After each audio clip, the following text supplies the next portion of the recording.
Who's it gonna be? Oh my God! My brain's gonna explode. My brain's gonna explode. There's something sinister afoot, absolutely. Hello, everybody, and welcome in to the Slightly Biased Show here at the great Haymaker Studios. Also on Haymaker Network. If you're not subscribed, link down in the description. We got a good show for you guys today. A good amount to talk about, a good amount to go over, obviously. Hey, full disclaimer, there's going to be some SGA glaze. There's going to be some Oklahoma City Thunder glaze. What am I to do? What am I supposed to do, huh? Not take a couple victory laps? No way in hell. No way in hell. We also have some other stuff to go over. Just some dialogue and talking points that just make me sick to my stomach. But we have to discuss these things because that's what we're forced to do at gunpoint. Before we get into it, just want to say if you're a Dallas Cowboys fan, my condolences, obviously. I myself am one. I do actually think we'll be pretty good this year. I don't know. But if you want your Dallas Cowboys fix, the One Star Podcast presented by Haymaker is out every week on YouTube and all podcast platforms every Wednesday. NFL free agency kicked off yesterday. KT and the Athletics, John Machota and Sad Yusuf will break down all the Cowboys free agent signings and non-signings. The One Star Podcast right here on the Haymaker Network. Go live it, give it a listen. You know what? We're also on all audio platforms here. So if you listen on audio, leave a review, leave a 5-star review. Let's just keep it there. Not 4-star, not 5-star. 5-star, not 4-star, 5-star review. And also leave the 1-star podcast. It's a little confusing, right? 1-star let's leave it a 5-star review, okay, folks? Not 1-star, 5-star. Okay. So there you go. It's not even attempting to hide his Thunder fandom anymore. I mean, what? You guys are gonna shit on me anyways. What the fuck else am I gonna do, huh? Cry like a little baby in a corner? That's never what I'm gonna do. So I think the Cowboys will be pretty good this year. It's a kiss of death. Not only that, but I think they could win it all this year. It's our year, man. It's our year. And look at this, bro. Like, the stream just started. It's Tuesday. Storms are blowing in. If you're in the DFW Metroplex, please, be aware, be weather aware. Dirk Nowitzki's right here, right by my side. And here's what I just read in the chat. Day one of calling out Slightly for never twerking for us, despite explicitly saying he would on multiple occasions. This man's a fraud and a tease, and we deserve better. You have a porn addiction that you honestly need to work out. Okay, and that's not my fault. That's your fault, and that's on you to sort of sort out. I don't want anything to do with that. So please keep me out of whatever it is that is going on with you. Okay, this did happen to me earlier today. We had a headphoneless gym trip, and it was shocking.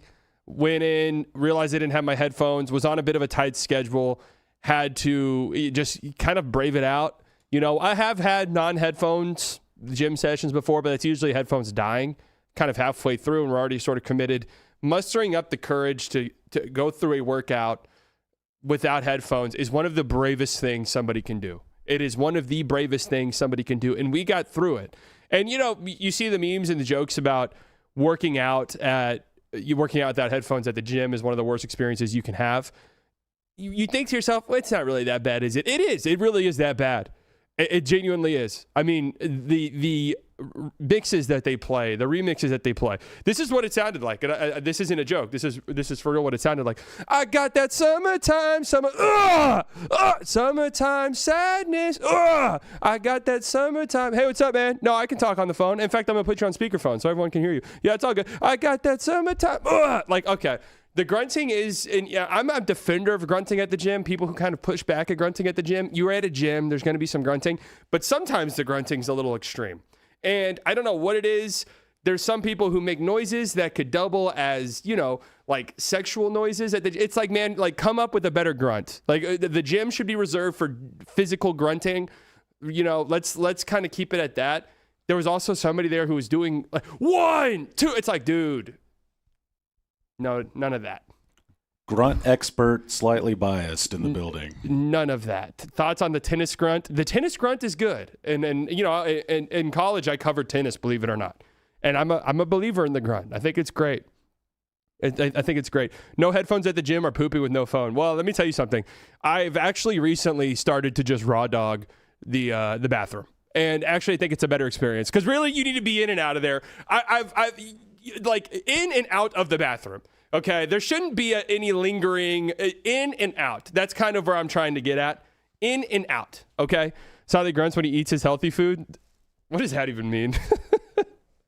Not true. Not true. My friend sent me this today. Shout out to the Texas A&M Aggies. Do they got any college? Do they got any draft guys? I don't know. Don't doubt the Ags. Should this have been shared? What do you guys think? That was loud. Brand collaboration. Hi. Okay, we'll think about it. Thank you for the email. Projected 13th in an SEC preseason poll, tied for 4th. Wow. That is an incredible achievement. Very Aggie. That is an incredible. I like this reply right here. Picked 13th, but tied for 4th. What an incredible achievement, man. You know what, guys? Like, that's great. That's awesome. Guys, everyone projected us to be shit, and you know what? Turns out we were just completely average. That is an incredible achievement. They should actually do this. You know, you should have banners for every season where you're projected. That way fans kind of know when they go to the stadium. It's like, oh, damn, last year they were supposed to finish 2nd and they finished 12th. The hell happened? Like, that should happen. Yeah, College Station is a shit stain on society. And I'm not even like, if you went to A&M, I'm sorry for saying that. But the reality is it's a scary, sadistic, evil place. It is horrifying. It really is. And if you've been there, you know what I'm talking about. It's all concrete. You look like you're in an army barracks because that's what they pretend they are. They pretend they're at an army barracks. There's some type of energy field there that sucks life out of you. And I can speak on this because, believe it or not, you might not know it looking at me, but this is true. I was legitimately good at Taekwondo. Growing up, I was in Taekwondo. My parents wanted me to do Taekwondo. It's just sort of like a fitness thing. Turns out I was pretty good at it. I could throw a mean, nasty roundhouse kick. If you've seen my calves and you've seen my quad muscles, it's not that much of a surprise. I could throw a mean roundhouse kick. And I was so good, I fought at Disney World. Like that, I fought at the Mall of America. I was really like that. The worst performance I ever had was at Texas A&M, College Station. It sucked the life out of you, right? I could have been an Olympian, potentially. And then I went to College Station, and it ruined my love for Taekwondo. And I quit. And then I took up baseball and was like, mediocre at it. So thank you, Texas A&M. You're ruining dreams left and right. And because of that, we do hate you. At least I do, right? And you've got the weird cult-like thing going on with the core. Isn't that what they're called? We're scared. We are just straight up scared of it. So I've been watching Alex Jones cover 5G signals. Those 5G signals in College Station are different. I haven't watched that. I don't watch Alex Jones. He does have some funny, I mean, we can't deny it. He's got some funny clips out there, right? But I do not watch it. Slightly actually broke his ankle roundhouse kicking someone after breaking a 3 at the gym. It's been a while since I've thrown a roundhouse kick. I don't know if the soft tissues muscles would hold strong there, but yeah. All right, we went to the wide. Let's see it. No, I'm not doing that. The last thing I want to do is tear my hamstring live on air. Maybe I'll throw a little soft one. And a little left, a little like weak foot one, right? Just a little. It's a little bit weird with the situation here. Just, a little. This is like a distance kick right here, right? Boom. And you don't realize the power that we're generating yet. But if you were there, you would feel it. Okay? The alarms just went off. Yeah. That sounds about right to me. Was good at Taekwondo as a kid is the same as my girlfriend lives in Canada. I mean, maybe I'll hunt for pictures. I was really like that. And my signature move was I had a very loud pre-fight yell. Like when you do the boom, you meet each other, then you go get to your ready stance, and you always got to get out of and mine was loud. And it was probably psychologically pretty terrifying for the 10-year-old across from me. So 10 years old, man, I would have beat your ass. Really, I would have beat your ass at 10 years old. Now, I don't know. Maybe not. Maybe I don't have it in me anymore. I don't have the spirit, right? What was this quote right here? Jason Williams has probably one of the funniest clips going around right now of him getting interviewed and be like, nope, we ain't going to win. We going to lose. We're going to get our ass beat. Pretty hilarious. No, I am pro grunting at the gym, but here's the thing. Here's my gym stance. Keep it under wraps. There was a guy today at the gym, and I don't want to like poo-poo on anyone at the gym, but there's a guy today at the gym who went to pick up the dumbbells to do a curl, and in the process of picking up was letting out a loud grunt that basically shook the fucking floor. It's like, dude, if you're yelling that loud for picking up the weights, you should not be doing that. Okay, let's tone it down. You're ego lifting, and no one likes it. But the people who are like, there shouldn't be any grunting at the gym. Dude, you're at a gym. People are going to grunt, right? I'm not a grunter at the gym. I'm not. But people do grunt. It's a gym. People are going to do that. At a Taekwondo tournament? Hell yeah, I'm screaming. We're about to fight to the death, damn near. We were 10 years old, mind you. I did suffer a concussion, I'm pretty sure. Someone rocked me. Something just fell down here. It must have been the kick. It must have been the kick. Regarding Williams, why would someone cry about the refs rigging a series for you? So Jay Will calls out Wemby for crying after a regular season game. Jay Will in this instance, Jason Williams, the old point guard. White chocolate. I know there's a lot of Jay Wills and Jay Dubs and Jay Williams out there. White chocolate respect. White chocolate, man. Great highlight reel. Great highlight reel. I won the world championship in 06, and the last thing I was thinking about was motherfucking crying. And he's talking about Game 64, he cried because he won. Who is this for? This is the thing that I come back to with these. What podcast is this? Hoopin' and Hollerin'? Oh, is this... Wait, does he have his own podcast? Because this is the Patrick Beverley guy.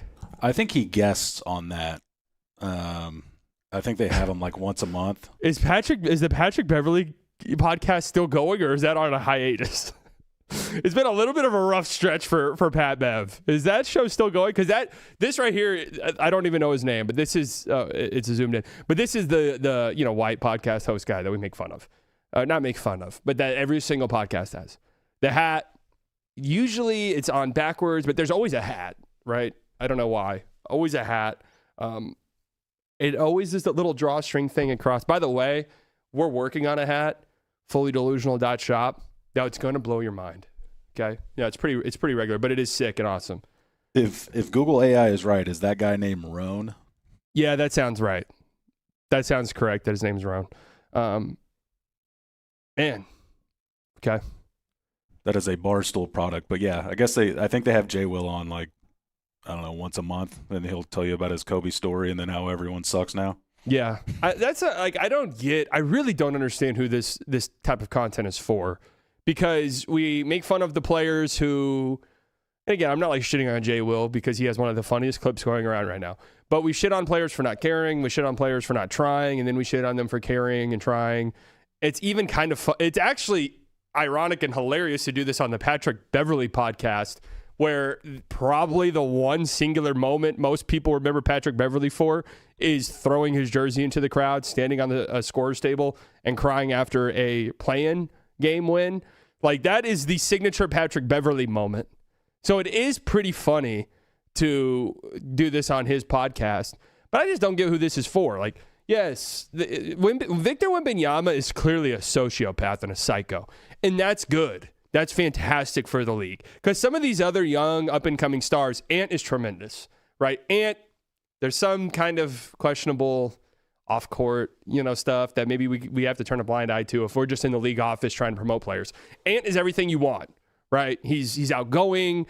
Yeah, he's a handsome guy, right? He has a play style that's very fun to watch. He'll dunk on people. That's fantastic. Some of these other younger guys, listen, and this is a big reason why people shit on Luka a lot. Luka has a play style that turns a lot of people off. That's just the reality. Jokic, sort of quiet and reserved. Right, and the kind of the joke around Jokic is he doesn't care about basketball. He likes horse racing.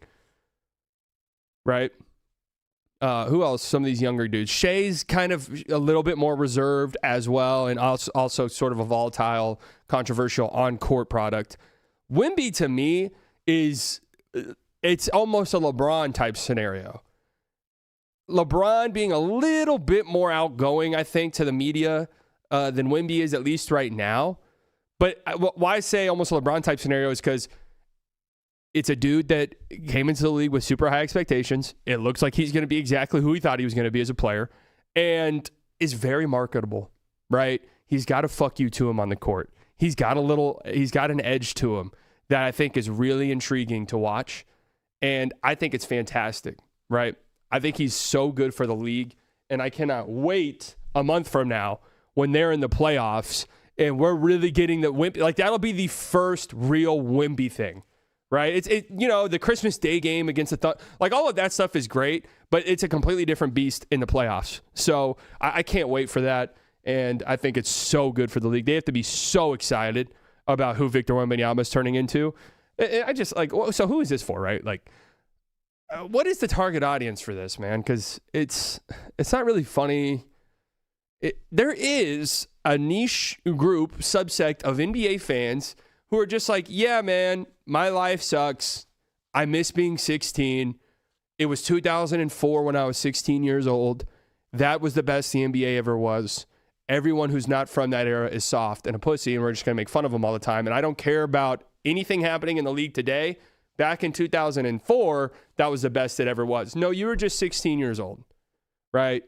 You were just 16, and that's it. That's my stance on nostalgia. You were 16. Music was not better in 2016 than it is in any other time period.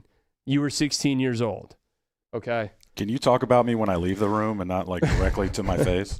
I mean, I've come to grips with that. Like, yes, I look back to the stuff that was going on when I was 16 years old. I was like, oh yeah, that was the best. That was this guy's best album. That was this. It's like, and then I think back, I'm like, nothing ever sounds better than when you're in the car with your friends and you're 16 years old and you're going somewhere and the aux is playing this person's new album. Nothing ever sounds better than in that moment.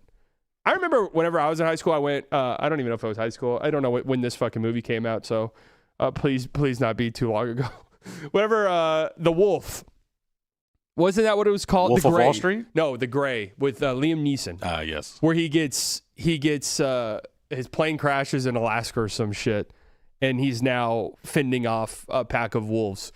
I snuck into that movie with a friend, and in the time, I thought it was the greatest movie I've ever seen in my life because of all we snuck in. Oh, it's a little bit late. It's dark outside. Oh, this is so cool. I watched the movie not too long ago. I was like, oh, this movie reeks. But at the time, it was fantastic. And that's why Star Wars Episode 3 has such a warm place in my heart, because that should be a nostalgia-based thing. But every time I watch it, I say, you know what? I like it more than I did 20 years ago. So congratulations to Star Wars Episode 3. 2011 for The Gray. That's not bad. I'll take that. I do wonder who, you say who's that for. I mean, even people for me, white chocolate, but who's like banging younger? Anyone younger than us, does anyone give a crap what white chocolate has to say about any of that stuff? No. That sentence from Eric Pincus. Who the fuck is Eric Pincus? The Utah Jazz are interested in Austin Reeves. What if there's an Austin Reeves for Walker Kessler swap? Chat, who does that benefit the most? Austin Reeves for Walker Kessler. There's no way, right? Austin Reeves and Keontae George. Man alive. I don't know about that one. Don't know about that. Lakers, Jazz. Reeves, sure. If Reeves leaves the Lakers, they are in such deep shit. It's unbelievable. I guess unless there's like a Giannis coming in. But, yeah. What else do we have? Oh, Steve Kerr. This one was interesting to me. Steve Kerr, we need to play fewer games. We need to take 10 games off the schedule. The modern game with pace and the space, I think it would be a more competitive and healthier league if we played fewer games. I'm all for this. I'm in agreement on this. Cut down the number of games. If it's a financial thing, that makes sense. But with the expansion teams coming in, those teams should be kind of making up the money you might be losing in terms of the games played. You take 10 games off the schedule. We've done this on the show before on how this would look and in interesting ways you can sort of set up the schedule that this becomes like kind of an intriguing thing where,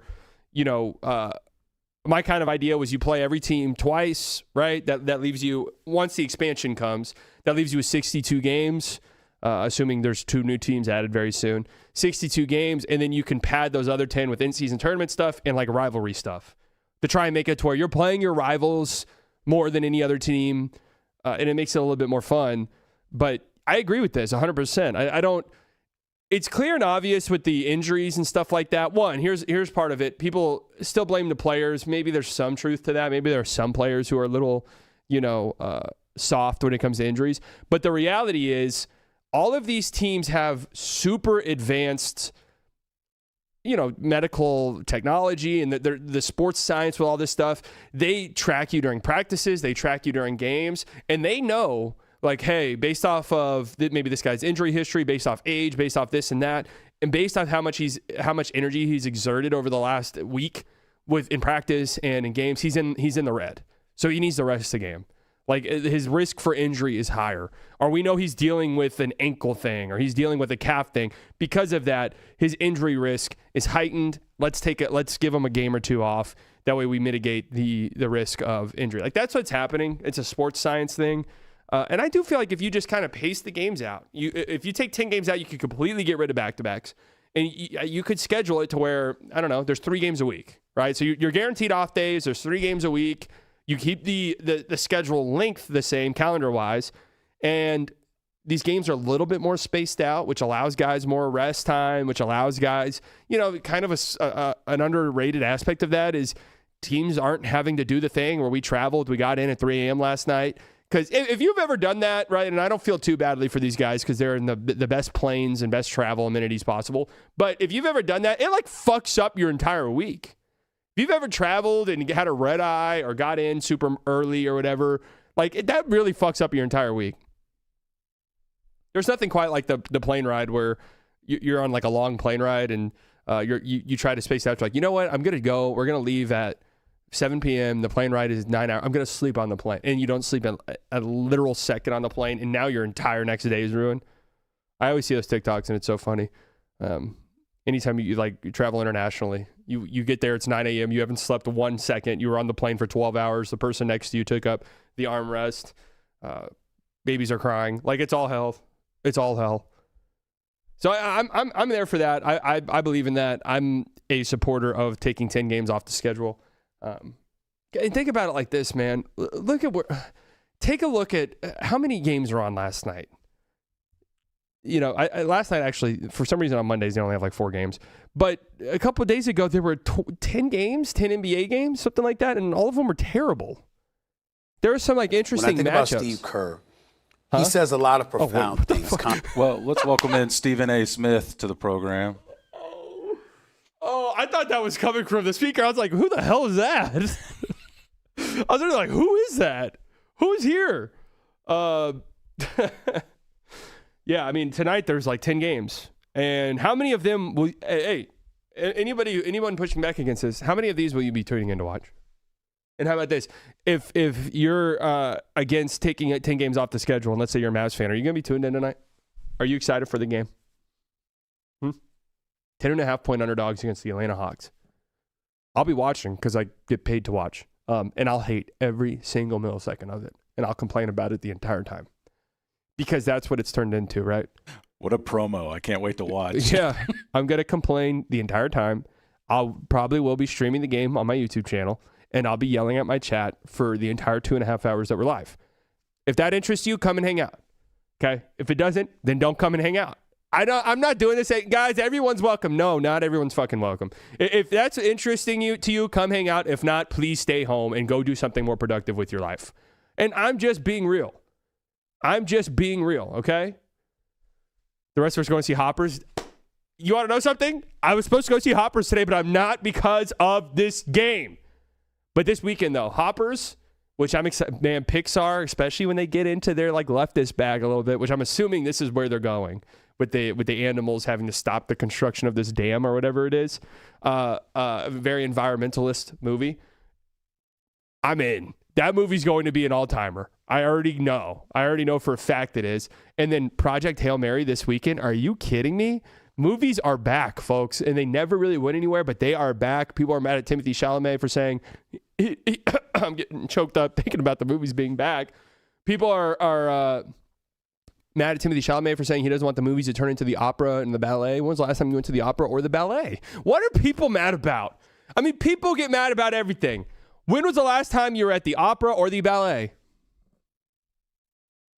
Love it when famously left-wing Disney feeds my left-wing animated slop to make me forget about wars. Look, Pixar's its own different thing, okay? Like, don't bring Bugs Life into this. Or Ants. That year when they said we're gonna do Communist Party-inspired revolutionary vanguard parties that overthrow governments, we're going to do that, and we're going to do it in Bugs type of movies. Genius. I mean, what was happening then?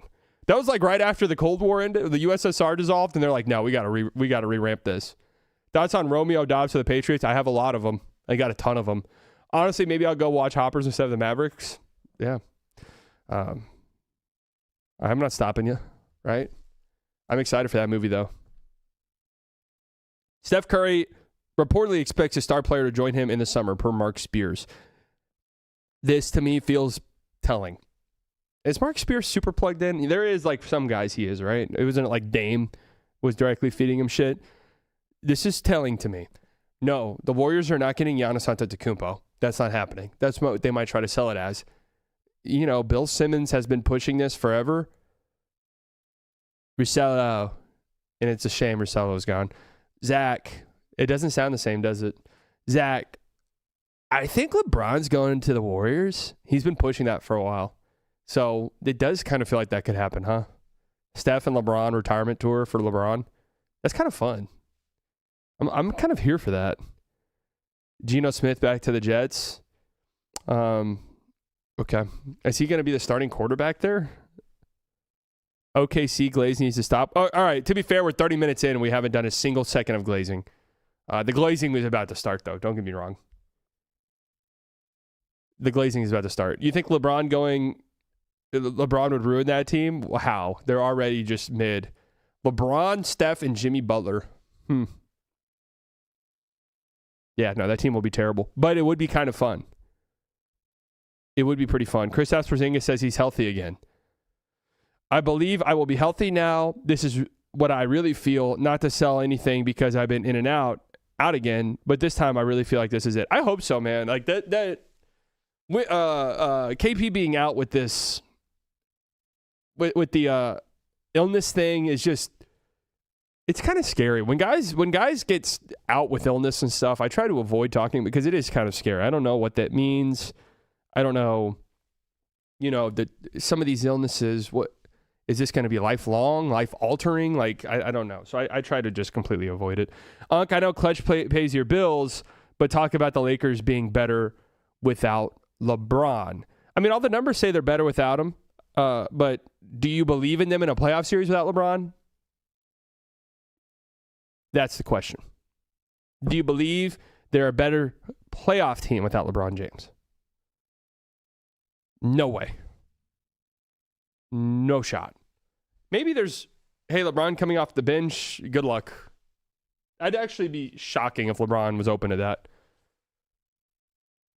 I don't believe in them with him. Yeah, I guess that's true. I don't believe in them either. That's widely known. I'm just not a believer.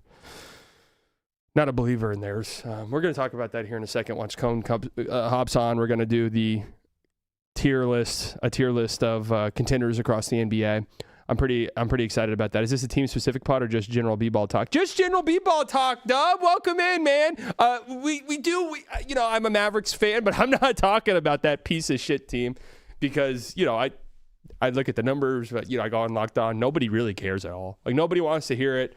I guess if Coop does something cool, we're interested. Nobody else cares about anything happening. And I'm right there with you. I wouldn't watch Mavs content right now. I mean, just being truthful, there's no way in fuck I'd watch Mavs content right now. And again, I'm doing a great job of selling and promoting stuff that I'm on. But that's what people like. People like authenticity and people like being truthful. You don't want a sales pitch. You don't want it. Stay on that side when we get Boozer. No, I will not be staying on. If the Mavs get Cam Boozer, I'm not staying on the side of us being trash because I will no longer think we're trash. Right now, I'll stay on the side of thinking they're trash because they are trash, garbage. Okay? Let's talk about the Mavs' chances to get the 5 lottery seed. Yeah, okay. The Jazz. Funny you brought that up because I do kind of want to discuss the Utah Jazz for a second because they win a game last night against the Golden State Warriors. Their fan base is very upset by it, which is funny. But go on your run, extend it. ESPN, what the autoplay feature on your website is insanity. We got to get you under control out there. It is just crazy that they think I want this shit played automatically when I click on a link. And what's up with people? Because I know some of you guys are in your office cubicles right now, and you're supposed to be, turning in your first quarter spreadsheets. And instead, you're browsing ESPN. Like, what happens whenever you click on a link and this shit starts playing out loud? That's what I want to know. Mavs so bad, Marcel retired. Yeah, true, man. Marcel's hanging it up on the content creation sphere because the Mavs are so bad. Think about that for a second, man. Think about that. Mavs content creators are retiring because the team is so trash. Have you ever heard of that? Best of luck to Marcel. I messaged him. I was like, dude, you're too good to be gone too long. Like, come back. You don't have to do Mavs stuff. Do not think you're beholden to Mavs stuff. You're too good of a content creator. He'll be back. I promise you guys that. Maybe not as Mavs Digest. I don't know. But, yeah, I'm on my fourth 30-minute bathroom break. Nice. We're bathroom maxing. If you're in the office today, make sure you bathroom max. Okay. But anyways, the Jazz. Funny, we give the Jazz shit for tanking, obviously. Even in this game, Keontae George played, I think, 0 second half minutes, or was it 0 fourth quarter minutes? 24 minutes total in the game. Kyle Filipowski didn't play any fourth quarter minutes. The funny thing is, right, like, they're doing all this tanking. I don't know what else they could do. Blake Hinson hit a three for them late in the game, and he's been playing minutes for them. He like, him being a three-point shooter is his thing. He was one of the best college three-point shooters when he came out. But the funny thing is like John Conchar, Elijah Harkless, we've talked about him if you go on my Clips channel, believe it or not. That's how into the weeds we are on the Clips channel. We talked about Elijah Harkless on there.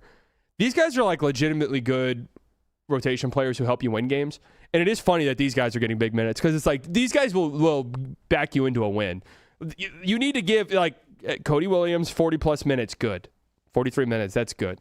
But then some of your role guys are too good. They're too good of role players. You need, like, you need the A.J. Johnsons of the world, right? You need these kind of into-bench young guys. You're like, yeah, go out there and get 30 minutes. You need that. All right, yeah, throw them on. Joining us right now is the one, the only ThreeCone. Welcome in. Thank you for joining. We're very happy to have you here. Uh-oh, he's muted. I can't hear him at least.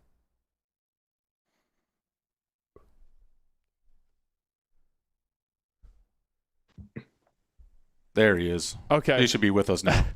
You were muted that entire. I was muted? Yes. Okay. I was just saying I appreciate your Utah Jazz talk. I know not a lot of people are talking about the Elijah Harkless Utah Jazz right now. So I'm glad there's still someone reporting on the important stuff in the NBA at this point. Yeah, that's where we're at with the Mavs, where I'm just like, what's Elijah Harkless doing? I don't care what's going on with my own team.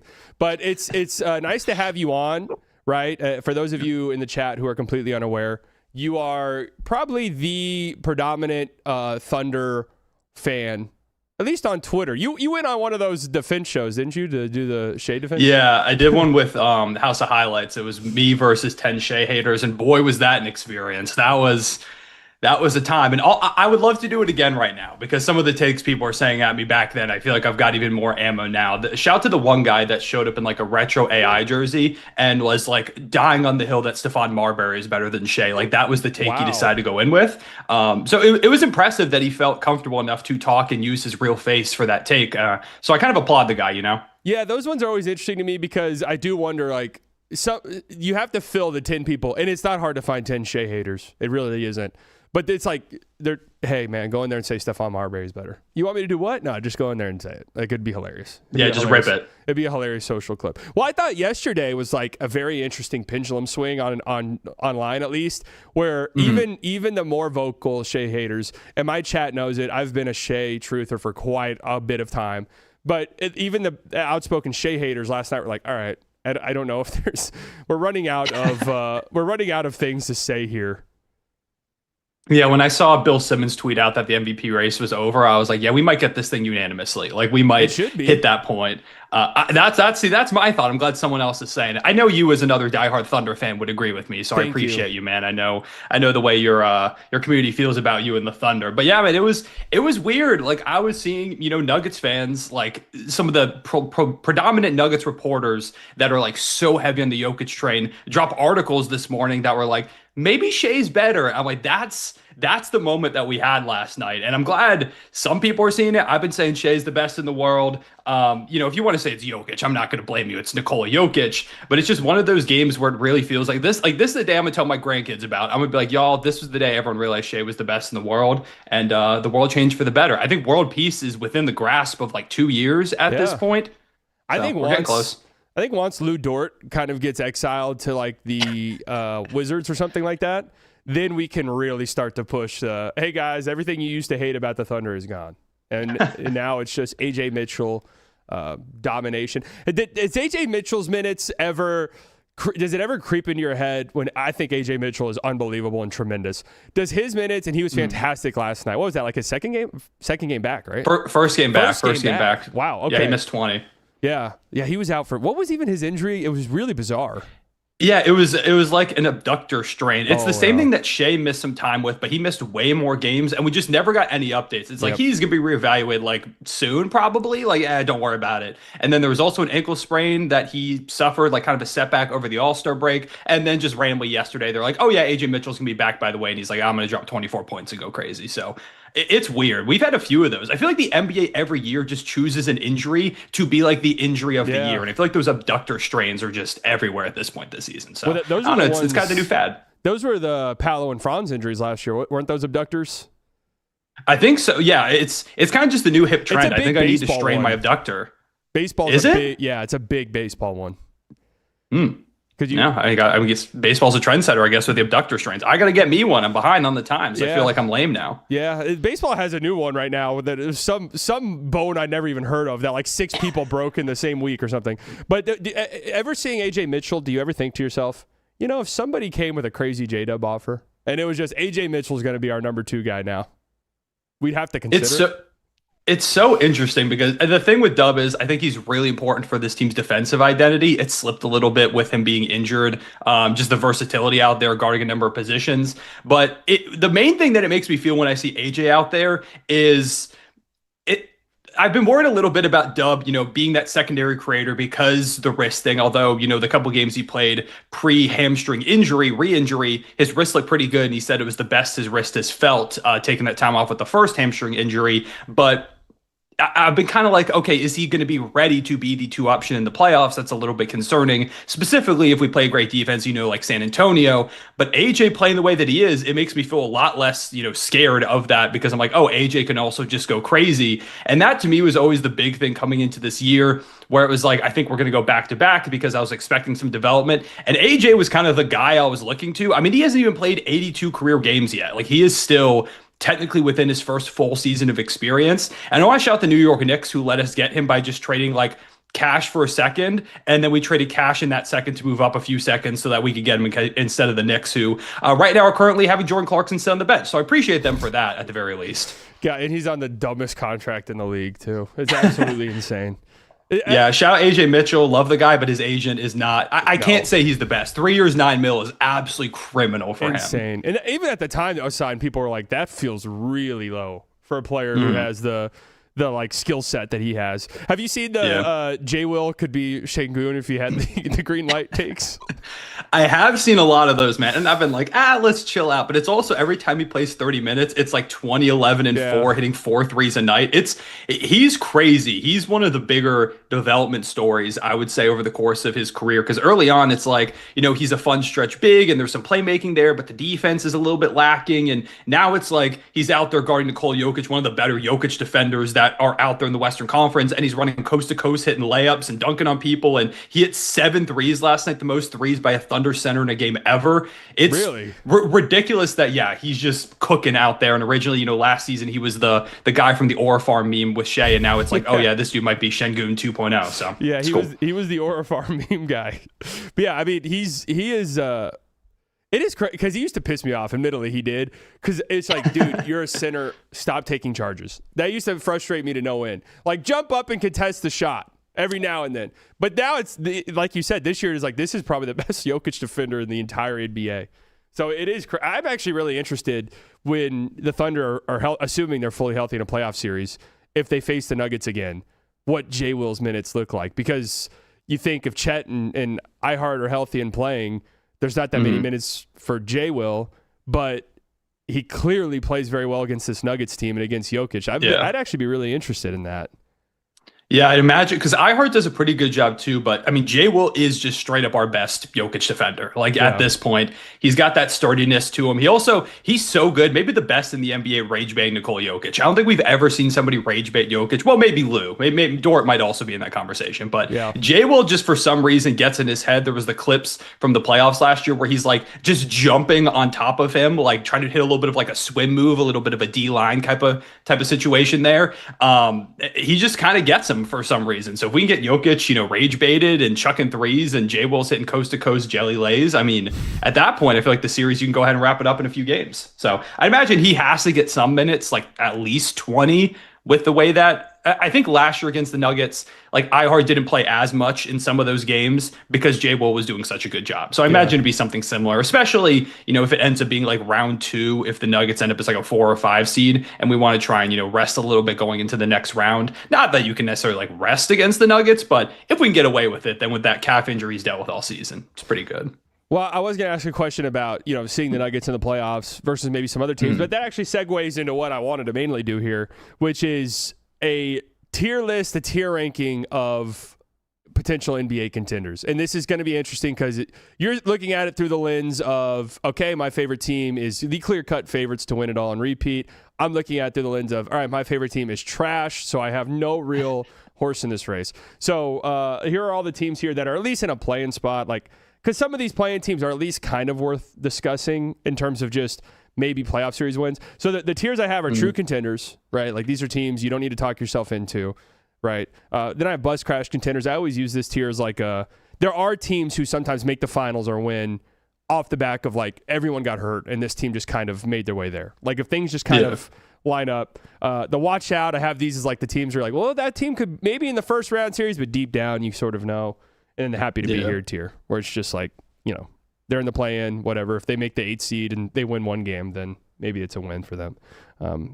I do feel like we might see tanking in this year's play-in game, but I'm not sure yet. Like I do think some I think teams, there's a shot. I think there's some teams who are like, I don't want to be the 8th seed. I want to have the 12th best odds in the lottery. So I think the Warriors might be in that spot, to be honest. Yeah, with some of the lineups they're rolling out there. That's the team I was thinking of. Like, why would you want to be the 8th seed when it's like, I'd rather just have a chance, I guess, at the number 1 pick. Yes, the Mavericks are in the loser tier, guys. They're horrible. Okay, the Celtics. Interesting. The Celtics are the first team here because this is the big kahuna in my opinion. Yeah. I mean, like he's not been super efficient since he's come back. But the big thing for me is like he's going to get into a rhythm. He's just moving good. Like his jumper looks smoother to me. I know his wrist has been bothering him for a few years. They look good. I mean, it's so hard with a number of the East teams because I do feel like there are like 4 or 5 teams from the East, probably about 4 teams I think could make the finals. But it's like if I put them in a series against like OKC, for example, or, if it's San Antonio or Denver, like what chance do they actually have in one of those series? Boston, though, feels like one of those teams that I've reached a point where I think they're true contenders. I think Boston is going to be capable. I believe that Tatum is going to get more into that rhythm. And I think if Tatum looks like Tatum, even like 80% of Jason Tatum going into the playoffs with how open this East is and how flawed some of these teams are, I feel like they'll probably be my pick to win it. Yeah, I mean, I have them in true contenders too, just because the East has been weird. It's felt pretty wide open for a while, and there's just something about some of the other teams in the East. Like the Pistons clearly have and we'll talk about them more, and some of these other teams in the East. But the Celtics, to me, have become clear-cut the best team, and with Tatum's return, like you said, like his scoring is gonna, it's gonna get there. It's gonna come around. Yeah. And just adding that to what they already have going on is insane. And I don't think I'd pick them to beat any of the Western Conference teams, but if I view you as a clear-cut favorite to make the finals, then that makes you a contender because you never know what could happen in the finals, right? Like, somebody could get, knock on wood, but somebody could get hurt. The Hornets, is there any? They're such a fascinating team. I mean, it's reached a point where like they were so red hot and they've kind of cooled off a little bit. And originally it was like, oh, if Tatum doesn't come back, maybe. And it's like maybe in a series against the Pistons, they can make things interesting. But I think they're just that team that's like, oh, this year because I don't know if they're going to reach the 7-8 game. That was kind of the main thing. Also, I'm watching Two Dogs and they've decided now's the time to bark. Anyways, real quick, Hornets. Oh, you can't hear them? Oh my God, this microphone's perfect. They're literally right outside my door barking at literally nothing. Guys. There you go. Let them know. Yeah. Nah, that's okay. They're excited about the Shea shot. They're watching highlights. Nice. But the Hornets, I feel like they're a team that they're going to make an interesting first run series, but I think I'd put them. I couldn't put them in like a car crash contender. I can't see them winning more than that series. I think they might be a little bit more than happy to be here, though. Yeah, I think watch out's a good one because you can talk yourself into like the rebounding and LaMelo getting hot for 3 games, but ultimately is your dog's name Shay and J-Dub? Yeah, they're Shay and J-Dub. Shay Dort Dub is one of their names. The other one is Dub Chet Hartenstein. All right, nice. We've got the entire rotation. That's great. Yeah.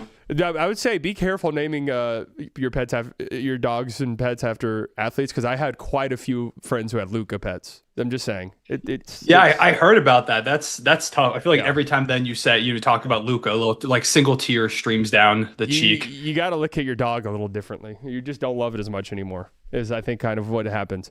But no, Hornets, they just don't have, if they do play the Pistons or something, who do they have to defend Cade? That's where it all goes back to. In a 7-game series, who is defending Cade Cunningham?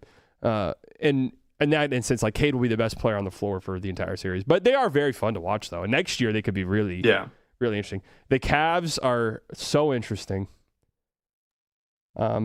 Yeah, because they're another one of those teams where, I mean, they've looked great with Harden back, but it's like Mobley's dealing with injury and Harden's thumb's not right, and Donovan Mitchell's been dealing with a groin thing. I just never trust they're actually going to be healthy for a series, Yeah. I want to believe in them so bad. I really do, because I think it like Donovan Mitchell has been really underappreciated for years now, just in terms of how good he actually is because of the playoff stigma and this Cavs team just kind of shrinking in the postseason. And sometimes it's not even his fault. It's just sort of the pieces around him. But I don't know. I'm trying to compare him to this Celtics team, and it's kind of difficult for me to. I think they're a bus crash contender, though. Like they're in the mix in the Eastern Conference 100%. Yeah, I think they're one of those teams where it's because with the Cavs, I don't know, man. It's also I've been kind of a James Harden defender for a little while, but there are definitely those playoff struggles. I mean, if you get to a game 7, you can't really count on Harden having a crazy performance. And I also believe that Donovan Mitchell deserves more respect than he gets. I'm an Evan Mobley guy. I've been for a while, although I was hoping this was the leap year, and it's definitely not really been that for him. I don't know. It's just also hard midseason to make a change the way that they did, adding in a piece like James Harden. Not that he's that different from Darius Garland and the system's that different, but to make that change on the fly, it makes things a little bit difficult. It's just so hard for me to picture almost anybody. If Jason Tatum looks like Jason Tatum, it's so hard to picture almost anybody being the Celtics 4 times out of 7 at this point. Yeah, that's kind of where it's at in the East. But the Cavs have an interesting argument for being like that second team, just because they've got the firepower. And, man, it would be awesome if late career Harden traded midseason to the Cavs. This is like his playoff moment. That sort of changes the trajectory of how we talk about his career. But I don't know. Like you said, the midseason big-time change, historically speaking, it's very rare for those teams to go on big runs. And adding James Harden midseason is a big one. The Nuggets, they're so interesting. Yeah, I mean, this is another one of those teams, man, because all season going into the year, like a majority of the year, I kept saying, everybody was like, oh, the Thunder's biggest threat is the Spurs. I'm like, I still think it's Denver because they've got Jokic and they played the Thunder so tough in a series last year. And I was kind of on the David Adelman is a pretty good coach train, and now I'm questioning it a little bit. And also, like, what are they possibly going to look like? They've added so many pieces and they've not played together this season. Cam Johnson looks like a deer in the headlights anytime that he has to make a big shot in a game.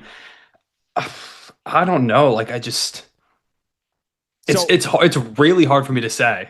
I'm going to put them in bus crash contenders. And the reason why... I think that's fair. The reason why I won't put them in the true contender tier is, man, they've just been so hurt all year. And even these guys, I don't know if they have the same amount of minutes missed as a team like the Thunder or some of these other teams that have been destroyed by injuries. But they've had, Aaron Gordon is so important to everything they do. And you saw it last night. I mean, he was incredible in that game last night. Fried us. Yeah, he was unbelievably good. Like they don't have a chance if Aaron Gordon's not playing and healthy. They don't stand a chance. That's how important he is. Christian Brown has came back, missed a ton of time, came back and hasn't looked the same. Peyton Watson's hurt now too. I just feel like this is a weird year for them, even though I think they're really good. And if you were to tell me, the Nuggets are fully healthy and everyone's locked in, there's no rust, there's no this guy's coming back from injury, then yeah, they're for sure up in that top tier just because of Jokic and Jamal and Aaron Gordon. But it's a little spooky to me. A little spooky. Yeah, I agree. I mean, bus crash contender that's also been going through 17 bus crashes of their own throughout this season. So they are crawling out of the bus crash. They're still there. Man, I'm putting the Pistons in bus crash contender too. I mean, we already know what's going to happen with them. It's clear and obvious. It feels very much like where the Thunder were 2 seasons ago when they lost the Mavericks in the second round, where it's like, we're, that plucky young team and we've got a great, like, all NBA first team caliber player leading the way. And there were clear flaws with the team that need to be addressed in the summer. We didn't really do much at the deadline. I think the Pistons are going to suffer a same fate where they play like a Cleveland or a Knicks or a Boston round 2, and it doesn't end up going their way. And I mean, they've lost 4 in a row now. Yeah, I think it's catching up to them. And Asar Thompson, he's not supposed to miss a lot of time, but he's so critical to that defense. And JB Bickerstaff hates him and loves Karis LeVert, so it's a little bit difficult. I wonder what's going on there because I've kind of been throwing this theory out there that advanced stats are like military technology in a way, where the teams, the stuff they have is like 5 years ahead of the stuff that the general public has. And there was this discourse going around because Kenny Atkinson said, yeah, Derek White's a top 5 player in the NBA or whatever it was he said. And then Joe Mazzulla was like, yeah, these stats that we have, like people can't quite grasp how good Derek White is. I wonder if there's stuff with like the Thompson twins where like the deep analytics, because there's a Min Thompson stuff sometimes with Ime where it's like, what, like the usage is a little weird. I wonder if there's some advanced analytics that are like, yeah, the shooting, the lack of shooting and the spacing is so detrimental at times that Karis LeVert is better. Pistons fans hate Karis LeVert, man. They have to be some insane advanced analytic that our puny brains can't even comprehend to convince me that Karis LeVert is the better option. I mean, maybe they're stuck in the past. Maybe the Pistons had some type of horrific situation. It's like how the Lakers we found out a few years ago didn't even have synergy. Like they were just going off straight vibes. Maybe the Pistons are in that spot too. They hate those woke analytics. They're all about like, oh, but Karis LeVert tween Hezzies. Ball don't stop is in the front office perhaps. That does feel like that's more time. It would be funny though if advanced stats start circling back around. It's like, actually though, the tween Hezzies are pretty valuable in the league. It's like, oh yeah, they create like a new one called Karis, the way that there's LeBron and all those other stats, and it's like, pure hoopers are the future of the sport. It's really a shame they didn't do anything at the trade deadline besides get Kevin Huerter, who's been racially profiled as a good 3-point shooter, even though he is a terrible one now. Can't do it. It's a shame. It really is. I'm a big believer in, and I thought this 2 years ago about the Thunder, and they proved me wrong, obviously, last year. But 2 years ago, I thought the Thunder should have been way more aggressive at the trade deadline. The year they just got Gordon Hayward and called it a day. Like, you never know. You really never know what the future holds for you. So if you're in a position where you're the 1 seed, and you do have the picks and the salaries to go out and make a big trade, I really think you should do it. The Warriors, I'm actually thinking about putting them in the losers, like, seriously. I mean, at this point, like, it's... I don't even know. I feel like we might not even see Steph this season again at some point. Like, it just feels like they could shut him down. I feel like that's where we're heading 100%, is that Steph gets shut down. I'm just going to put them in the losers tier. Rockets have fallen so far from grace for me that I don't even know if I can, in good faith, put them in this tier with the other 3, like, legit. Yeah, they might be hanging out with the Hornets. I agree, 100%. I mean, with Kevin Durant's confirmed at this point the burners. The second he did and tried to tweet through the whole mess, like we knew that thing was true. And Fred's out and Adams is out and Ime Udoka. I don't really know how I feel about him as a coach anymore because a lot of the stuff we're seeing here with them offensively is similar to what we saw in Boston, where they just broke down sometimes. Yeah, it's a weird time to trade for a 37-year-old Kevin Durant and now not really have a direction, and to the point where Alperen Şengün, you're supposed to be franchise players, and Jay Will talks at this point. So, I mean, maybe there wasn't a trade out there for them, but there was really no pathway for them to upgrade their guard room at the trade deadline. Like that's just confusing to me. Steven Adams being that important for your offense is a bad. He's an impactful player, don't get me wrong. Yeah. But if your offense crumbles without Steven Adams, something is not right. And something is not right with this team. Yeah, I mean, it hurts too when their offense is throw that thing at the rim and we'll just get it again. Let's just keep running this back. And Şengün, man, geez, I hate to pile on, but it really is when you watch him. He was not like this last year. He really wasn't. And I don't think it's a KD thing or anything. I'm not blaming him, but man, something is just... He gets the Jokic comparisons. It's like, dude, Jokic has all-time touch. Şengün shooting like 50%. Yeah, that's always the big difference between Jokic and it's like, oh, this guy's the next Jokic. It's like, do they have the greatest touch ever and they have like a knockdown three ball that teams have to worry about? No. Okay, then there's no way they're ever going to be the next Jokic. Yeah, Jokic is just one of one at this point in time. Maybe Jay will.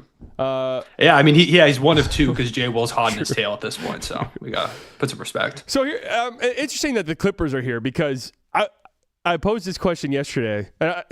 Who would you pick the Rockets over anybody in the West right now? I don't even think I'd pick them over the Clippers, truthfully. I don't know. The Rockets are such an interesting team because it's like I watch them and I see results and things. I'm like, they just are not good. And then they're like always hanging around the 3 seed. I'm like, what is going on? That whole middle of the pack in the West just trades spots from 3 to 6 every few days. The next team we're talking about is exactly like that. Yeah, exactly. Them two, both Los Angeles squads.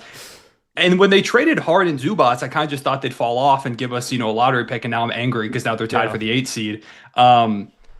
I mean, I think it's close, between the Clippers and the Rockets. I put them in the same tier, I think, as the Rockets, where if you give them, they're not going to beat a Thunder or a Spurs, I don't believe, but they could at least make it a little bit of a scarier series because Kawhi Leonard is having like one of the best seasons he's ever had. Yeah, Kawhi is Kawhi's far and away the best player out of anybody on this tier. And that carries you so much. It's kind of crazy to say, but if YKN didn't get hurt, like that changes there because Isaiah Jackson's out there getting minutes now for them, and Brooks 150 years old. Like Giannis is legitimately good and was I think factored into their calculus whenever they traded Zubats. Was like, we got this rookie big who's like impactful and defends and can run a pick and roll with Garland. Like, we're okay with that. And now he's out for the year. That scares me just because their center rotation feels a little bit iffy. But I mean, the fact that they're the 8th seed makes me wonder, like, should they be in this tier? Because they're going to lose round 1. And like, even if they make it in. Yeah, that's fair. Maybe they should just be happy to be here because I could see the Rockets winning a series, right. But I can't see the Clippers pulling it off. Yeah, I'm going to move them down just because 8th is pretty much their ceiling, right? Or can they get up to 7? I guess if they're in the 8-7 game. Yeah, they could win and get up to 7, but then it's like, do we take them in a series over the Spurs? Like it just feels really difficult to imagine that. Yeah, Wemby going up against a center rotation of Brook Lopez and Isaiah Jackson is going to be murder. Yeah, if they were the 5 seed or 6 seed like they usually are, I'd be getting sucked into the Clippers thing like I always do this time of year, even though I explicitly say I'm not going to do it this time around. But I've seen Kawhi Leonard turn into a playoff.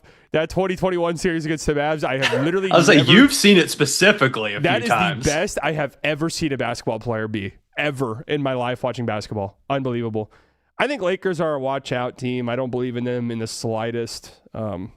Yeah, I agree. I think that's where they got to go. Because it's like, again, they could win a series. The offense is dynamic, but it's also when their top 3 players are out there together, they're just not good at basketball. So it makes it a little bit difficult. Right. And what realistically are they going to go the route of benching LeBron late in these games in the playoffs? Like, are they going to go that route analytically?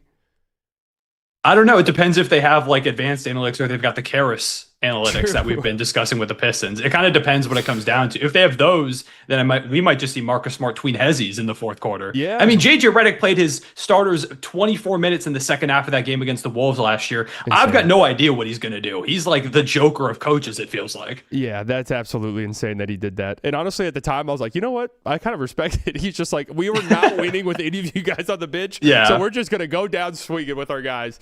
When you have Luka on your team, that gives you an automatic boost in the playoffs. Like, obviously, you look at this Lakers team, their center rotation is trash. They don't play defense. Like, yes, obviously, they're going to lose whenever they get matched up against actual legit teams. But Luka being there, like, would I pick the Lakers over the Rockets in a series? I think I would 100%. Just because who's answering that for the Rockets offensively? Heat. Yeah. Anytime you have Luka, you're going to have a chance in a series at least, or, especially against a team as flawed as the Rockets. I agree. I think I'd probably take the Lakers over the Rockets in a series at this point. So who would you take between the Lakers and Hornets in a hypothetical series? I think I'd take the Hornets, actually. It would be real interesting. I mean, it depends how insane JJ Redick wants to go. If he's going to play his starters 48 minutes, they're going to lose because that starting lineup isn't good. So, I mean, DeAndre Ayton, I just imagine him getting on an island with any of Brandon Miller, Con Knupp, or LaMelo Ball, and like it's just over. They're just going to lose. Well, also, Grant Williams, Celtics legend on the Hornets too. Yeah, big shot maker in the playoffs, man. I'm imagining Musa like getting 18 offensive rebounds in that game, and DeAndre Ayton's having to delete all of his social media afterwards because of I mean, Do they have the 8 in like special juice that apparently they give him? Because if they're out of that juice. too, I mean that's a sweep. Yeah, if it's the dominating juice is out, it's a sweep. Heat. I mean, people the zombie heat, but let's just be serious. Yeah, or at least that's just where I'm at. I just they're good. No, I agree. They're competitive, and they'll do the thing they do where if they do make the playoffs, maybe they'll get a game or two in the first round. Mm-hmm. Because they're in the play-in right now, right? The 6th seed in the East is its own separate entity. Orlando's 6 right now. I think Miami's 7. Philly's fallen down all the way to 8 at this point. So, Philly will probably go in the happy to be here tier, even though I can tell you right now, none of them are happy to be there. But that's just actually, there might be a conversation worth having for them. Timberwolves for me are the hardest team in the West to pinpoint. Mm-hmm. Well, it's because they can't even pinpoint themselves. You watch them half the time, it's like, oh, this might be the best team in the world. And then half the time you're like, do they know how to play basketball? Did they learn yesterday? It's so wildly confusing when you have a team that inconsistent. And it's like, yeah, they've made the last 2 conference finals and then they got smoked both times that they've made it there. I do feel like there's a world where like, if everything went their way, I could see them making the finals. So I'm tempted to put them in that car crash contender tier because I do think they're better than the Rockets. They're better than the Lakers. I think it's like if we get the best version of them, it's like them like maybe 3B behind the Nuggets at this point with the injuries. And that could be enough where if you avoid the Thunder and the Spurs on one side of the bracket somehow and just end up in the right route, then I could see a world. Plus, Ant is just so good at this point. I think they are a very frustrating team, but there's proof of concept. We've seen them in the conference finals, and the Ant thing, man, like there's matchups where he's just too athletic. He's too athletic for the Lakers. The Lakers don't have anybody who has a chance to guard him. The Nuggets, man, they played a game not too long ago, and Ant was just frying Jokic. I mean, frying him. Like he's that level of player, and they're good. They are a very good team, and I think their frustration stuff is not. I think it's kind of indicative of who they are as like a basketball team, a regular season team. But in the playoffs, I do kind of trust their ability to flip it on a little bit. The Knicks are almost kind of similar.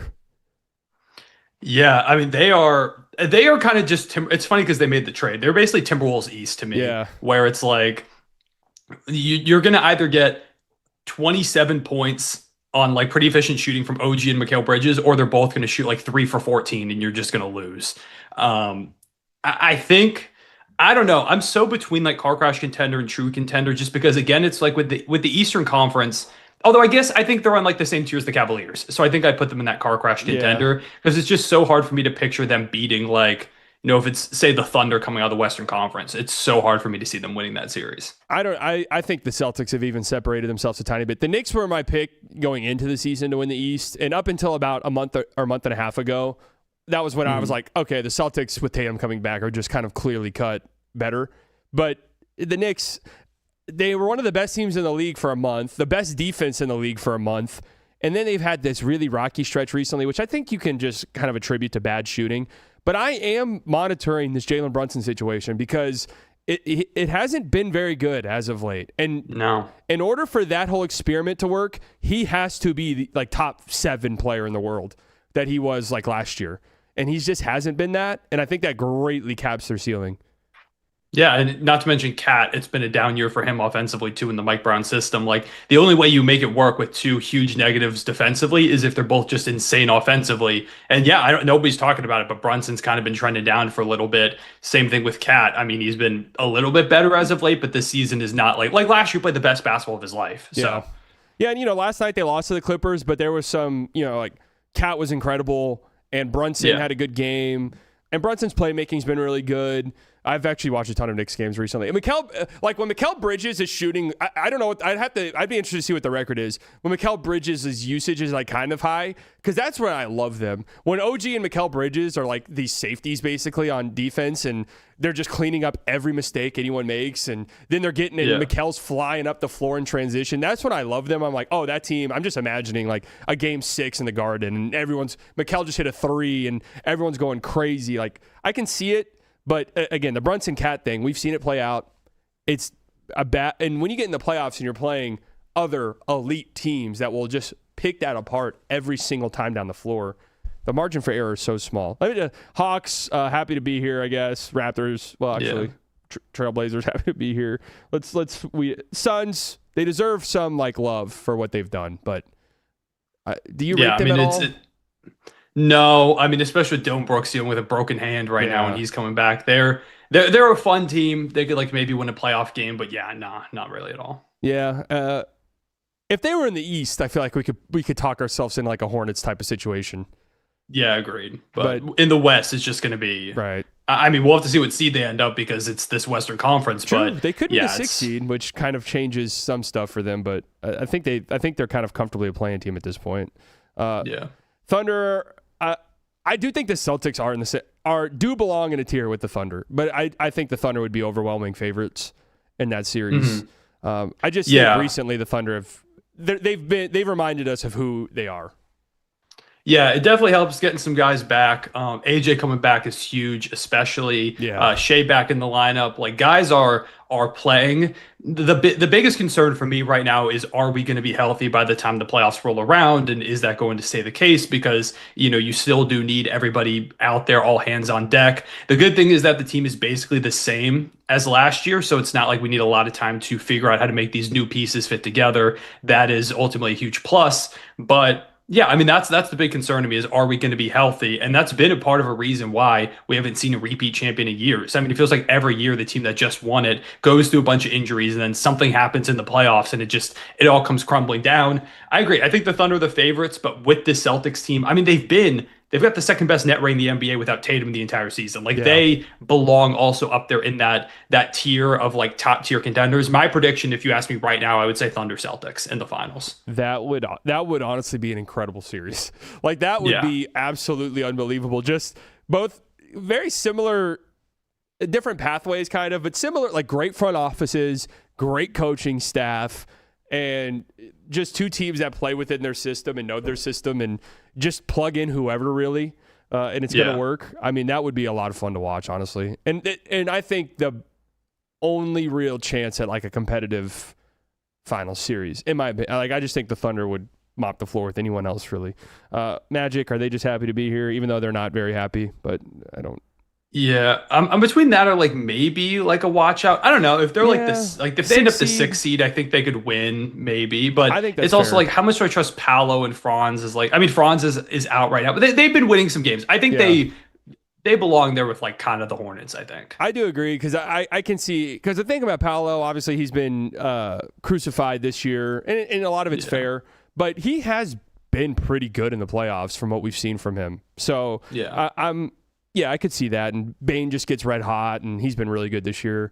Suggs, awesome. they're a good team when they're all healthy and stuff, but it's just getting healthy that's their problem. Same with the Sixers, honestly. They're a mess. I don't know. Yeah. I think it might have to be. I don't know, because it's if Embiid plays and he looks like himself, things could get interesting in a series. But is he going to be back? Paul George is out 25 games for the drug program, so that he's currently going through DARE right now. We love that. I'm putting them in watch out just because of that. Yeah, because they're afraid of DARE Paul George. I agree. Sober Paul George. Yeah, sober Paul George is going to wreck him. I agree with you, though. If you can never bank on Embiid health, but that is the wild card thing with them, where because he's been really good this year, and they're an interesting team, but with all of their injuries, they lost the game. Was it last night or a couple nights ago, where the rotation they had was just insane with all of the guys? Yeah, last night against the Cavs, they were starting Quentin Grimes and Campaign in the backcourt, and I'm like, good God. Campaign, that's right, yeah. Quentin Grimes is having such an interesting year, because I think if you really watch him, just not very good. He's such an interesting player. He's just so fast. Yeah. He plays so fast always. And it when it's good, it's this. I've never seen someone like this. He's so fast and quick, and why is he not averaging 25 points a game?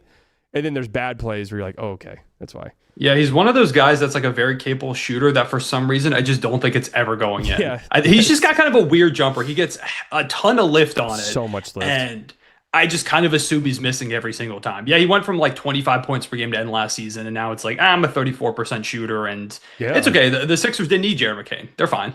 Yeah, that was I don't know. Every Sixers fan I know is like, that was the most baffling trade. Like, they're like, basically, if it weren't for the Luka trade, everyone would be talking about that trade. But the Luka trade, just like, yeah, whatever, anything happens now. Raptors are actually an interesting one because there's no way I don't think I'd pick them in a series against anyone, just because I like them, I respect them. Scotty Barnes is having an unbelievable defensive season, but they don't beat any good teams. That's like their big thing. Yeah, and it's like, do I trust one option, Brandon Ingram in the playoffs, or Scotty? Like, no, not really. I think they're happy to be here. It feels bad to have them below some of those other teams, but I think that's just that they just don't feel playoff ready at all to me right now. I agree. If you replaced like Emmanuel Quickley with, I don't know, just a different, if they had, and I'm not even saying, like, I'm not saying they should have done this, but if they just in theory had like a Harden, right, instead of a Quickley, that changes their dynamic entirely. But it is just offensively, I really wonder how it'll go. They're a good defensive team, and I don't think they would not be very fun to play in a 7-game series with, you know, Scotty Barnes hounding you the entire time. But I just, in terms of legit contention, I don't know. Yeah. And then the Spurs, they have to go top. Yeah, I think so. It feels weird to talk about a team that's got, like, you know, no experience to be able to pull this off. But I mean, it's when you have a generational talent like Wemby, and I mean, they've beat us 4 times out of 5. Like, I just don't think there's a world where you don't put them in that top tier conversation. All season, I've kind of been like, the Nuggets are probably the Thunder's biggest competition. But I mean, at this point, it has to be San Antonio. Like, they're ridiculous. They've kept pace behind the Thunder the entire season. They're still right there for the 1 seed. Yeah. It's crazy. I didn't think anybody was going to be able to keep up with the Thunder. We started 24-1, and then they knocked us off, and they're just ridiculous. I can't believe they're this good already. I thought they were going to be like a spunky play-in team that loses round 1, but it's like, hey, there's something here, and then next year they take this jump, and they just decide, we're going to skip that middle step, which not a lot of teams can do. Yeah, I mean, the argument against them is young team. These teams always lose. Like, it's very, very rare. These teams always lose. And yeah, you can just squint and see a game where Wemby has like 7 turnovers and Castle goes, 3 of 17. Like, you can see these games sort of coming. But then there's the argument for them, which is Wemby's different. And this could just be it. Like, this could just be the time where Wemby goes out there, has a playoff run. We're like, oh my, this guy's 22 years old and he's the best player in the world right now. Like, there's just nobody like him. That is a possibility. So you have to respect it. And next year, I think, I wanted them to be a little bit more aggressive. I get why these teams don't do it, but I wanted them to maybe, if there was a pathway for them to get like Trey Murphy, like go out. All of the lineup data shows when Wemby's out there with anybody who can shoot at all, they win the minutes by like an absurd amount. Right? Yeah. So next year, they're going to go out and get somebody in the offseason. I don't know who it's going to be. If they go out and get like a shooter who they can plug into their starting lineup, it's going to be really scary. And I think if they upgrade the Harrison Barnes spot, I feel like I would have been even more like scaring them. But like Devin Vassell in a playoff series is like the scariest player I've ever seen in my entire life. Like, I'm just thinking about Devin Vassell going out there and dropping like 20 points, hitting. He feels like he could have like a PJ Washington type series, who I still to this day have nightmares about every single time I go to sleep. Hey, we'll give him to you for a first-round pick. At this point, we might be good. I think we might be good at this point. We'll hold off for right now, but I appreciate you, man. I appreciate you. Devin Vassell is like, I feel like he's one of those guys. Same thing with Keldon Johnson, who is like just a bully ball. It feels like he's not big enough to play bully ball, but also he just kind of moves everybody out of the way like he's a bulldozer. They're just so good. Yeah, I think Mitch Johnson's done a great job as a head coach. The biggest concern for me is that the shooting is pretty up and down for them, and also they are kind of turnover prone. Like Stephon Castle gives it up a decent bit, but like, you think about pathways to winning it. Like I said, we've been injured this season. Are we even going to be healthy? And do we have the cohesion? And then the Celtics with getting Jason Tatum back, like if it's the Spurs and the Celtics in the finals, what do they look like? Are they going to be ready to face Victor Wembanyama? And like you said, if he just has that run, then he just has that run. And suddenly we're anointing another one of the all-time greats, like at 22 years old. I don't think it's impossible by any means. No. Yeah. That's why you have to respect it, because it seems a little bit more feasible than some of these other teams. Right. And now that I'm looking at this, maybe this isn't fair to the Nuggets, because we've seen it with them. We know it works, and we know Jokic is Jokic. Like I was at that game 5 last year in OKC, and Jokic hit that absurd three with 50 seconds left, where you're just like, how did that? And you knew it the moment it left his hand. It's like, that is going in. The 100%. Yeah, that is going in. I'm kind of thinking we should move the Nuggets up, but they've had such a weird year, though.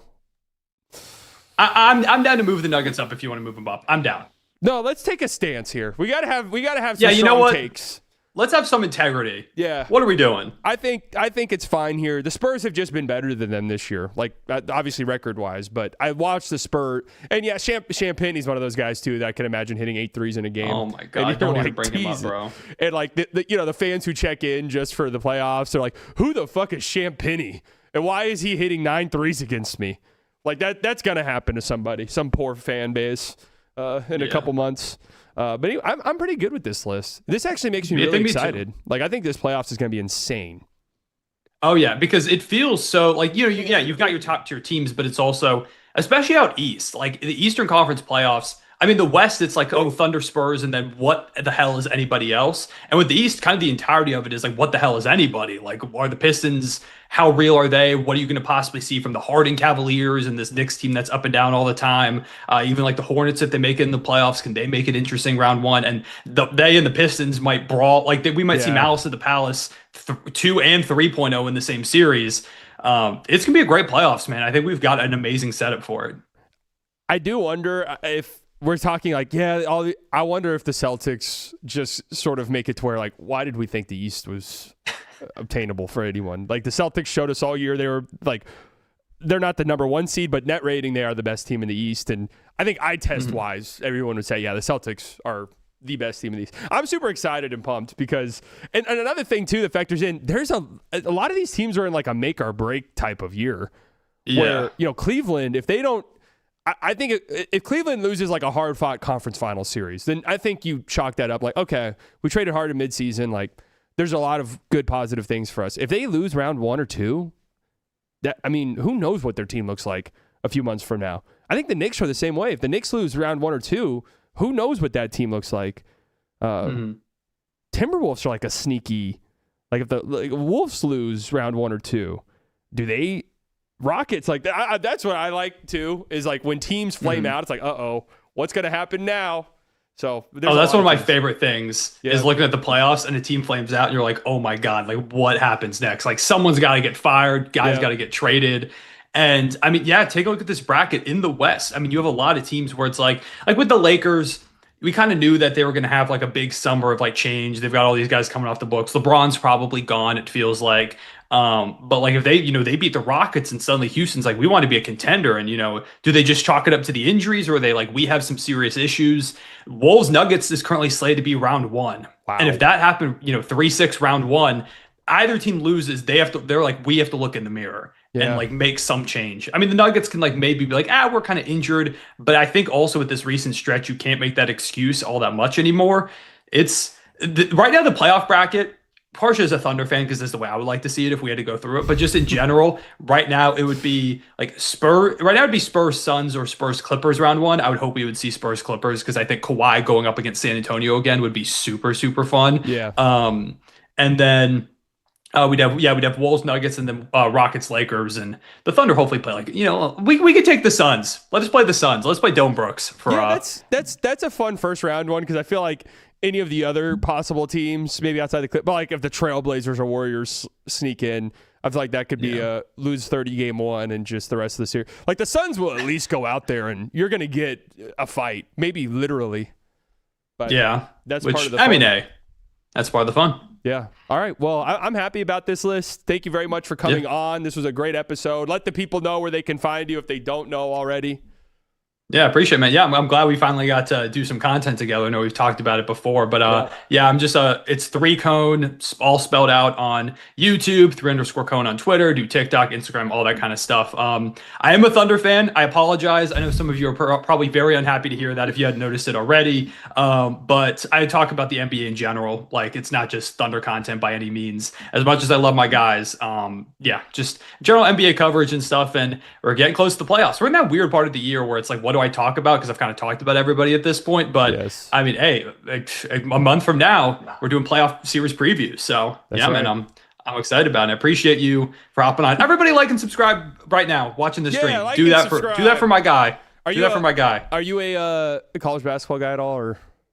Lightly, nothing too crazy. Yeah, me either. I always love March Madness, though, but we'll get into it. Yeah. Whatever it's a good time of the year. Yep. All right, well, thanks for coming on. Thank you guys for tuning in. That's going to do it for today's show. We'll be back on Thursday, and we're going to, I don't know what we're going to do yet. We might be talking some college basketball or just some draft stuff. Who knows? But anyways, thank you guys for tuning in. I love you all. You guys enjoy the rest of your day. Make sure you like, comment, and subscribe. Thank you, ThreeCone, for jumping on. It was a great episode. We'll talk to you guys later.